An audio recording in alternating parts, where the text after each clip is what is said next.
Hello and welcome to Zero Hangers Trade Target Series. In our latest episode, we'll be covering Gold Coast's potential targets for 2024 at the end of this year, heading for the future and the years to come under Coach Damien Hardwick. And to do so is Zero Hanger reporter Aidan Cellini. Aidan, how are you, mate? Good, thanks, Mitch. How you going? Yeah, good. Looking forward to this one because the Suns are always an interesting side to look at when it comes to off seasons because usually, talent coming out, very hard to lure talent to the Gold Coast. But, finals on the horizon, Damien Hardwick at the helm certainly could have some lures to get some key talent up in Queensland. But a big factor for them this year at the same time is, their draft planning with all the, promising academy talent coming through, that the picks and points that they need to package together this season, very much like last year, while not as many talent in the first round conversation as last year, but Leo Lombard very well could be a top 10.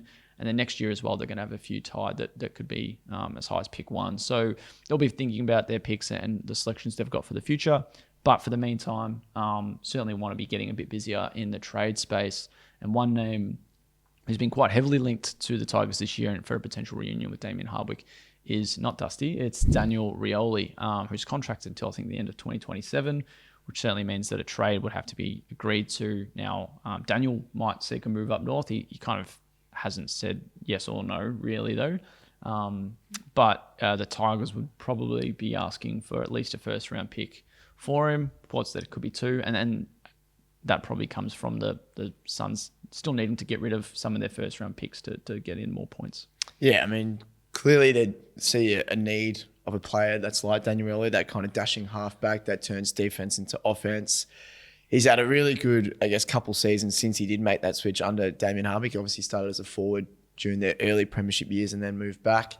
But I do like the aggressive nature if Gold Coast were to go for a player like him. There has been rumours circulating that they are planning on, an all-out attack on him. And as you mentioned, the reunion with Dimmer Hardwick would be pretty hard to pass up potentially, given the fact that Richmond are probably on the downhill scale in terms of rebuilding and regenerating their lists, with a few other teammates of his looking elsewhere as well for the 2025 and beyond. But yeah, I mean, they clearly need someone like Dan Rioli, the Suns that is, off halfback.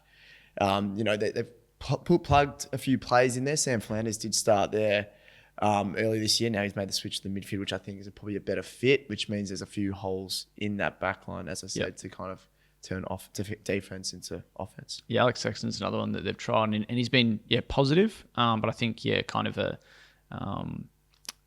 full-time halfback runner like Rioli's perfect. I think this is a win-win trade. We won't usually cover contracted players, but a win-win like this would see the Tigers potentially pocket 2 picks in the top 30 or 1 pick around pick 15 maybe, as they're building for their future. Rioli goes to a club that's contending and they get a player who slots straight in and might know Hardwick's system well enough already. So, pardon me. So there's one. Now, the next 2 names, very similar position-wise and more of a plan B and C if a move for Rioli falls short. And the first one is a player they've actually been linked to in the past as a free agent. He's eligible for free agency again this year, unrestricted, is Western Bulldogs premiership player Jason Johannisen. Certainly a starter for the Dogs and one that they would want to keep. But if the right offer arose from the Suns, then certainly could be a nice role for him up in Queensland. Yeah, similar to Rioli, as you mentioned, kind of that dashing halfback that clearly seems to be a need for the Suns. Definitely someone worth targeting, as you mentioned, unrestricted free agent. So probably not giving away too much Gold Coast to lure him. Now, whether he actually wants to potentially move and whether the Dogs see a role for him in the future, I still think they do. But again, in this day and age, you have to be quite aggressive when it comes to trading. And, you're not making friends in that game either. So you need to make sure that your list is where it should be at the most optimum. And players like Rioli and Johannisen for the Suns is definitely on the right track to 1, making finals, and 2, staying there for as long as you can. And the, curveball one is Chankuoth Giath at Hawthorn, who at this stage, the unsigned for next season, obviously raises some eyebrows. I don't see him leaving Hawthorn, but if they want to chase Rioli with some money and some decent picks, they certainly could be doing the same for someone like Giath, who suits that positional need. As mentioned, off contract, likely to stay at the Hawks, you'd think, but with his future still uncertain, worth asking the question. Yeah, definitely. I mean, nowadays it seems like contracts don't mean as much as maybe what they did previously. As you mentioned, contract to the end of next year. But if you see a need out there at a rival club and you think that player can just come in and fill that void, you just go for it. Obviously figure out what they're worth and what you deem them worth to be. But definitely go hard for that type of player if you think that they're going to benefit your side. Another one, bit of a different role, but I guess when you talk about potentially losing Ben Ainsworth and finding some spark that can, obviously play through the middle, play forward, have some scoreboard impact is Geelong's Brandon Parfitt, who has struggled to come back into Geelong's midfield group. And not to say that he'd be, a starter for the Suns by any means. It's a much better engine room over there, but you certainly have to think that a new club for him might be the way to go.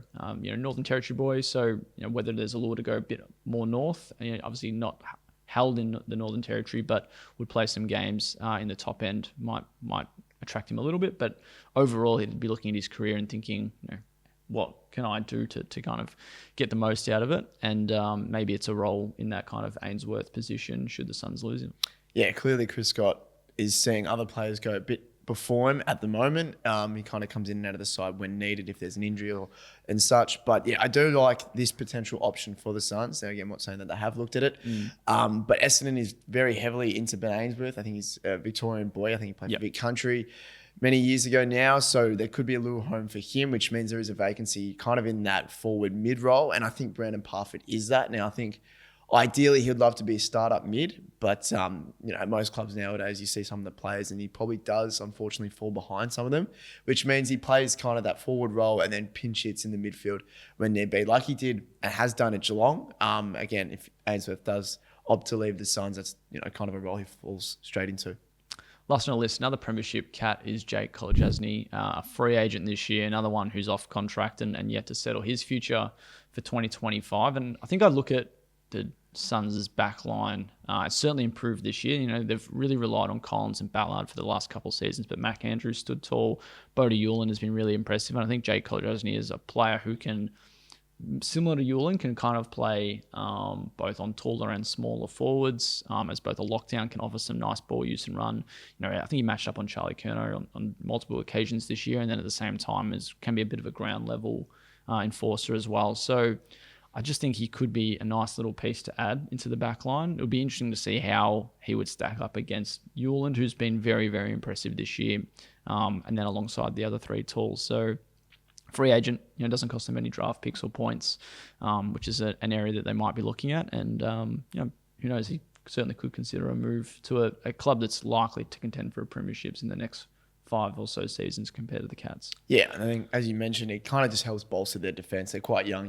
Yuland, Andrew, quite young players. I think even Ballard's kind of coming into his own, obviously the last few seasons, but definitely probably still has a bit more to go in terms of reaching his potential, whereas Kolodjasny is probably right in that sweet spot of coming in, kind of, I think, maybe late 20s or, 28 years of age, and comes into a side that, as you mentioned, is right on the precipice of making finals probably for the first time and hopefully contending for many, many years, which Kolodjasny would just help ensure that future.